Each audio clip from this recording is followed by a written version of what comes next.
Për fund të doja Bubullin të asqaroja një, nuk e di na e përdorim shumë, po e përdorim gabim, edhe fatkeqësisht kemi shumë familjarë që jetojnë jashtë. Edhe gjithmonë e themi nën shtetësinë, ku është dallimi këtu? Po, zakonisht qytetarë gjithmonë i referohen me nën shtetësinë. Ku është dallimi Bubullin? Tamam ligjërisht është shtetësia.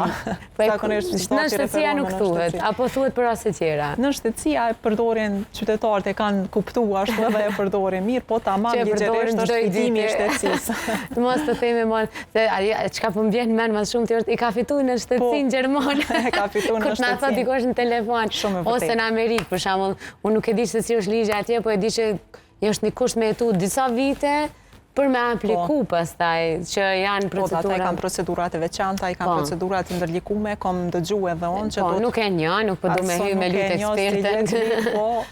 Po, ti si avokate pak me dasht, ki edhe klient të tillë që duhesh me njoft edhe e një.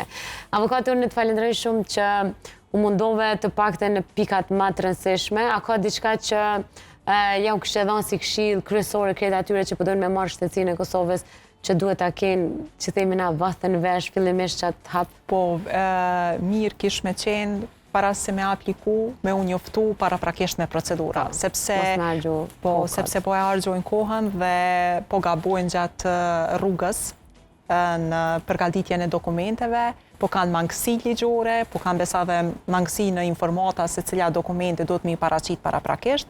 Mirë po si këshill konsultohuni me avokatin edhe mandej filloni me procedura, sepse nisja gjithmonë është e rëndësishme. Nëse puna niset mirë, atëherë edhe ka me përfundu mirë. Absolutisht, sidomos kur i dim hapat e sigurt edhe gabimet i evitojnë pastaj, se gabime bëjmë pak na, pak institucionet, pak ata, edhe grumbullohen edhe shtyhet procesi.